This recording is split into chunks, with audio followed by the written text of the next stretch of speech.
Welcome to 100 TV. నేను Vamsi. Present మనతో ఉన్న గెస్ట్లు ఎవరంటే గత 2 రోజులుగా వైరల్ అవుతున్న వీడియో ఏంటంటే అర్ధనారీశ్వర టెంపుల్లో ఒక లేడీ కూర్చొని పీరియడ్స్ గురించి మాట్లాడిన తర్వాత సో వాళ్ళకి అనిపించింది వాళ్ళు కరెక్ట్ అని చెప్పడం జరిగింది. సో తర్వాత వచ్చిన ప్రభావాలు కానీ ట్రోల్ చేయడం జరుగుతుంది. సో వాళ్ళ దగ్గరికి వచ్చి మనం మాట్లాడే ప్రయత్నం చేద్దాం. ఎందుకంటే నిజాలు ఏంటో తెలుసుకోవాలి. పూర్వీకులు చెప్పినట్టు కొన్ని వాళ్ళు చెప్పింది నిజం తెలుసుకోవాలి కాబట్టి మాట్లాడదాం. నమస్తే అండి మైపాల్ గారు. మాది నమస్తే అండి. ఎలా ఉన్నారండి? సార్ ఈ టెంపుల్ మొత్తం మీరే ప్రారంభించారా? అవును. ఓకే. ఎన్ని ఇయర్స్ క్రితం కట్టారు సార్ ఈ టెంపుల్? ఇప్పటివరకు 4 ఇయర్స్ అయింది. 4 ఇయర్స్ కంప్లీట్ అయింది. ఓకే. ఎందుకు సార్ అర్ధనారీశ్వర టెంపుల్ పెట్టడం గల కారణాలు ఏంటి? అండ్ ప్యూర్ బ్లాక్ గల కారణాలు? సో విషయం ఏంటంటే మొదటగా ప్యూర్ బ్లాక్ అనేది ఎక్కడ తప్పుగా లేదు. తప్పలేదు. దాన్ని అందరూ తప్పుగా చూడాల్సిన అవసరం లేదు. అడుగుతున్నా నేను. సో మాకు అమ్మవారి ఆదేశం. ఈ ఆలయం కట్టడానికి కూడా అమ్మవారి ఆదేశాల మేరకు ఆలయం కట్టడం జరిగింది. ప్రపంచంలో ఎక్కడ లేదు అర్ధనారీశ్వర టెంపుల్ ఇక్కడ మేము తీసుకొచ్చి పెడితే ఫేమస్ అవుతుంది అనే దానికి కూడా కాదు. మాకు ప్రతిదీ అమ్మవారి ఆదేశాల మేరకు ఇక్కడ కార్యం చేయడం జరుగుతుంది. ఇక్కడ మాకు అమ్మవారు చెప్పినది ఒకటే విషయం. సృష్టిలో ఇప్పటి వరకు మనం అందరం కూడా ఆ శివపార్వతులని చాలా తప్పుగా పూజ చేస్తూ ఉంటాం. మీరు ఎక్కడ శివాలయంకి వెళ్ళండి, మీరు శివుడికి మాత్రమే పూజ చేస్తారు. అక్కడ అమ్మవారి పేరు కూడా ఎత్తుకోరు. మళ్ళీ పక్కనే అమ్మవారి గర్భగుడి ఉంటుంది. అక్కడికి వెళ్తే కేవలం అమ్మవారికి మాత్రమే పూజ చేస్తారు. అక్కడ శివయ్య పేరు కూడా తీసుకోరు.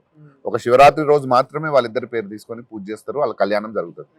సో ఇక్కడ మాకు అమ్మవారు ఇచ్చిన ఆదేశం వాళ్ళిద్దరిని కలిపి పూజించడం. ఇక్కడికి వచ్చే భక్తులకు అందరికీ కూడా అసలు ఏం తప్పులు చేస్తున్నాం మనం శివపార్వతుల విషయంలో అనే విషయాలు కొన్ని మాకు అమ్మవారు చెప్పడం జరిగింది. అదే విషయాలు మేము ఇక్కడ చెప్తుంటాం. దానికోసం ఈ కార్యం చేయడం జరిగింది. సృష్టిలో ఒక రూపంలో శక్తి పుట్టిందంటారు మనం. అప్పుడు పుట్టినప్పుడు మనం అందరికి సృష్టి ఎలా పుట్టిందని అనుకుంటాం. ఒక శక్తి పుట్టింది. ఆ శక్తికి 3 కొడుకులు బ్రహ్మ విష్ణు మహేశ్వరులు. మళ్ళీ మనమే చెప్తాము ఈ సృష్టికి అమ్మా నాన్నలు ఆ శివపార్వతులు అని చెప్తాం. మళ్ళీ మనం ఎట్లయితే ఇప్పుడు మీరు అడిగిన క్వశ్చన్ లాగానే ఇంకొక మూర్ఖత్వమైన సమాధానం ఉంది. ఆ శక్తి స్వరూపిని తీసుకొచ్చి 3 కొడుకులకు పెళ్లిళ్ళు చేస్తామంటారు. సో మరి ఎవరు ఈ సృష్టికి అమ్మా నాన్నలు కావాలి కదా? మీరు ఏది కరెక్ట్ అనుకుంటున్నారు? ఈ సృష్టికి అమ్మా నాన్నలు శివపార్వతులే. శివపార్వతులు. ఆ శివపార్వతుల రూపం ఆది పరాశక్తి అంటాం. ఆది పరాశక్తి అంటే ఆది అంటే శివయ్య, పరాశక్తి అంటే అమ్మ. ఆది పరాశక్తి రూపమే ఈ అర్ధనారీశ్వర రూపము. ఓకే. ఈ సృష్టికి అమ్మా నాన్నలని చెప్పడానికి రీజన్ కూడా ఉంది. నీకు సైంటిఫిక్ రీజన్స్ కూడా చూపిస్తా, నీ శరీరంలో చూపిస్తా. ఓకే. ఎలా అంటే ఇప్పుడు మనం ఈ సృష్టికి అమ్మా నాన్నలని శివపార్వతులని అంటున్నాం. మరి ఎలా అని మీరు అనగొచ్చున్నాను. సో ఇక్కడ మనకు అమ్మా నాన్నలు ఉంటారు. మనకు అమ్మా నాన్నలు ఉన్నప్పుడు మన అమ్మా నాన్నల నుంచి ఏదో ఒక పోలికలు మీకు వస్తాయి కదా. సో మన అమ్మ వాళ్ళ ఇప్పుడు సృష్టికి అమ్మా నాన్నలు వాళ్ళ నుంచి కూడా మనకి ఏదైనా పోలికలు రావాలి కదా. మరి అంటే ఆ రూపం వాళ్ళిద్దరిది ఎందుకు వాళ్ళిద్దరు ఆ రూపంలో ఉన్నారు, మనలో వాళ్ళు ఏ విధంగా ఉంటారు, అంటే వాళ్ళ నుంచి మనకి పోలికలు ఏ విధంగా వచ్చినాయని చెప్పడానికి అమ్మా నాన్నలని అది. సృష్టికి అమ్మా నాన్నలను మనం చెప్తున్నాము. మరి వాళ్ళ నుంచి కూడా మనకి ఏదైనా పోలికలు రావాలి. మరి ఈ సృష్టికి పోలికలు కాదు, వాళ్ళ శరీరమే మనకి ఇచ్చిండు. ఎలా ఇచ్చారో మీకు ఏమైనా అర్థమవుతుందా? ఎవరికి తెలియదు. అర్ధనారీశ్వరులు అంటే అసలు ఎవరికి కరెక్ట్ గా తెలియదు. అర్ధనారీశ్వరులు అంటే శివుడు అమ్మవారికి సగభాగం ఇచ్చిండు, లేదో ఒక ఋషి శాపం వల్ల వాళ్ళిద్దరు ఒకటైనారని చెప్తారు. కానీ అది కానే కాదు. ఈ సృష్టికి అమ్మా నాన్నలు వాళ్ళే, వాళ్ళ శరీరమే మనకు వచ్చింది. సింపుల్ గా మీకు చెప్తా. ఇప్పుడు నేను మీ యొక్క శరీరాన్ని అర్ధనారీశ్వర రూపంలో ఊహించుకోండి. కుడి పక్కన శివయ్య భాగం అయితే ఎడమ పక్కన అమ్మవారి భాగం కింద ఊహించుకోండి. సో కుడి పక్కన మీరు బలంగా ఉంటారా? ఎడమ పక్కన కొంచెం వీక్ గా ఉంటారు. కుడితో పోల్చుకుంటే మీ ఎడమ పక్కన మీ సైజెస్ తేడా ఉంటాయి. గమనించిరా? బాడీలో ఉన్న సైజెస్ తేడా ఉంటాయి. మీరు గమనించండి. ఈసారి టైలర్ దగ్గరికి వెళ్ళినప్పుడు మీరు కరెక్ట్ చెక్ చేసుకోండి. సో ఇక్కడ మీరు ఎప్పుడైనా మీరు టైలర్ దగ్గరికి వెళ్ళిన తర్వాత మీ యొక్క శరీరంలో ఉన్న సైజెస్ చెక్ చేసుకోండి. కుడి పక్కన కొంచెం సైజెస్ వేరే ఉంటాయి, ఎడవ పక్కన కొంచెం తేడా ఉంటాయి. ఇంకా ఆడపిల్లలకైతే క్లియర్గా అర్థమవుతుంది. వాళ్ళు గాజులు వేసుకున్నప్పుడు రైట్ హ్యాండ్కి ఏమో టైట్ గా ఉంటుంది, లెఫ్ట్ హ్యాండ్ ఏమో లూజ్ గా ఉంటుంది. మీరు ఎవరినైనా మీరు ఆడపిల్ల గాజుల గురించి చెప్పారు కాబట్టి చెప్తున్నా. ఎందుకు మా అమ్మగారికి నేను గాజులు తెస్తా ఉంటాను, ఒకటే ఆదిస్తారు, రెండింటికి సరిపోతాయి కదా.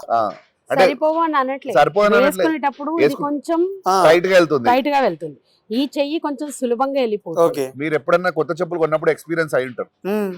రైట్ లెగ్ ఏమో టైట్ ఉంటది, లెఫ్ట్ లెగ్ లూజ్ గా ఉంటది. నాకు ఎప్పుడే అనిపించలేదు. మీరు ఒకసారి ఈసారి గమనించండి. ఎప్పుడు మీరు గమనించలేరు కాబట్టి గమనించలేదు. ఈసారి పోయి మీరు గమనించండి. ఆ అర్ధనారీశ్వర రూపమే మీ శరీరం. ఓకే. మీరు ఎవరినైనా సైన్స్ కూడా ప్రూవ్ చేయలేదు ఇంతవరకు మనం కుడి పక్కన ఎందుకు బలంగా ఉంటాము, ఎడమ పక్కన ఎందుకు వీక్ గా ఉంటామని. అంటే అలవాటయ్యి అంతే కదా. ఇప్పుడు ఒక అబ్బాయి లెఫ్ట్ హ్యాండ్ ఒక అబ్బాయి ఉన్నాడు, సరదా చెప్తున్నా మీకు.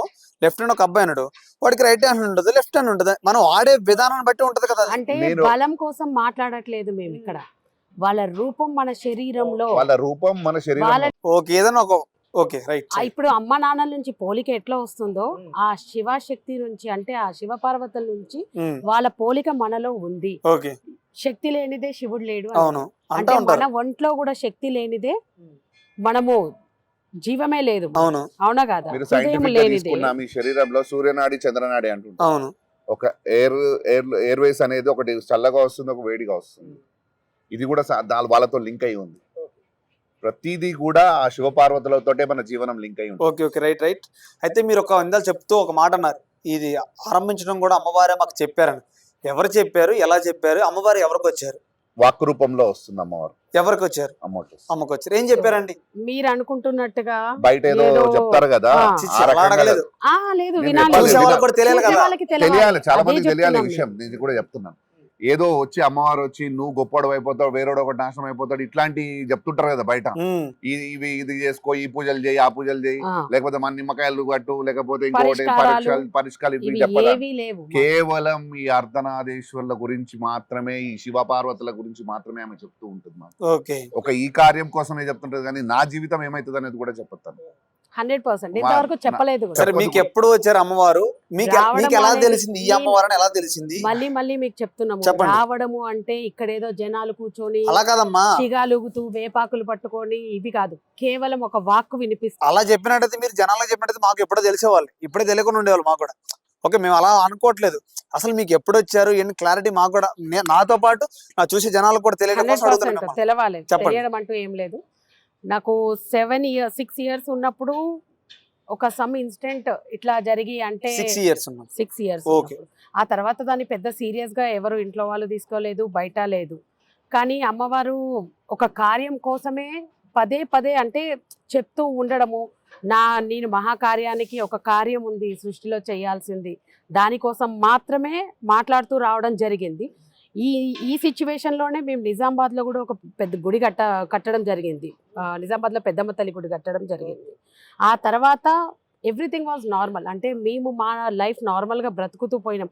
ఎక్కడ కూడా మేము ఇద్దరం దేవుడు, ఇది భక్తి, పూజలు ఇదంతా జీరో. మా ఇద్దరికి చాలా జీరో థింగ్. అసలు మేము ఎప్పుడు కూడా ఒక గుడిలోకి వెళ్ళాము కూడా మాకు ఈ గుడి కడతాను అనుకోలేదు. లేదు. మేము అసలు ఇది ఏది లేదు మా మైండ్ లో.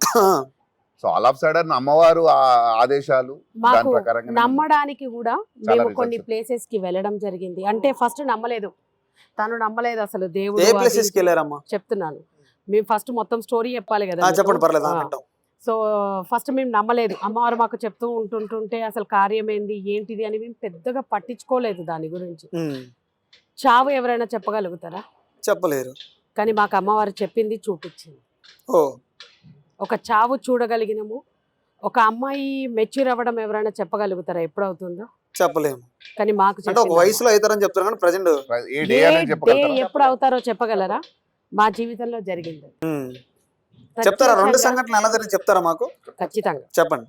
సో మాకు చిన్నమ్మ గుడి కార్యము ఇచ్చే ముందే, అంటే ఫస్ట్ మేము అమ్మవారి గుడి కట్టడం జరిగింది నిజామాబాద్ లో. ఇక్కడ ఇప్పుడు నేను లాస్ట్ 3 ఇయర్స్ బ్యాక్ జరిగిన హేమలాంబ సంఘటన. రేణుక ఎల్లమ్మ గుడి కట్టడం జరిగింది, హేమలాంబ గుడి. సో ఆ గుడికి ముందే మాకు అమ్మవారు ఒక కార్యం ఇచ్చే ముందే ఒక మాట చెప్పిండ్రు, నేనిచ్చే కార్యంలో ఎట్లాంటి ఆటంకం వచ్చినా ఏమొచ్చినా, అంటే ఈ మనుషులు సృష్టించుకున్న నియమాలు, నిబంధనలు, పద్ధతులు ఏవైనా ఉండని, ఏవి పాటించొద్దు. కేవలం ఆ క్రియా శక్తికి మాత్రమే జరగాలి, అది నేనిచ్చిన దాంట్లోనే జరగాలి అని చెప్పడం జరిగింది. సో బిలీవ్ చేయకపోతే ఈ ప్రతిష్ట జరిగే టయానికి మాకు సంబంధించిన ఇంట్లో వాళ్ళే, అంటే తన నుంచి ఒకరు చనిపోతారు, నా నుంచి సృష్టి వస్తుంది. అంటే అమ్మాయి మెచ్యూర్ అవుతారు. ఏ అమ్మాయి మెచ్యూర్ అవుతుంది చెప్పారు? ఏ మనిషి చచ్చిపోతే చెప్పారా? మా మనిషి చనిపోతే మీ ఇంట్లో ఒక శవం ఉంటది. ఓకే, అది పర్టికులర్ ఈ మనిషి అని చెప్పలేదు. సృష్టి వస్తుంది, కార్యాన్ని మాత్రం ఆపొద్దు. అది దాటి మీరిద్దరూ చేయాల్సిందే. చెప్పిందంటే క్లియర్ గా మాకు చెప్పిన అమ్మవారు, ఇవన్నీ కూడా ఏవైతే మూఢనమ్మకాలు ఉన్నాయో, ఇవన్నీ ఏవైతే ఇప్పుడు నడుస్తూ ఉన్నాయో, ఆడపిల్ల పీరియడ్స్ ఉంటే ఇవన్నీ మూఢనమ్మకాలు, ఇవన్నిటి గురించి కూడా ఇవన్నీ వదిలిపెడితేనే ఈ కార్యంలోకి నువ్వు రా, లేకపోతే ఈ కార్యం మీరు చేయకూడదని చెప్పింది క్లియర్ గా.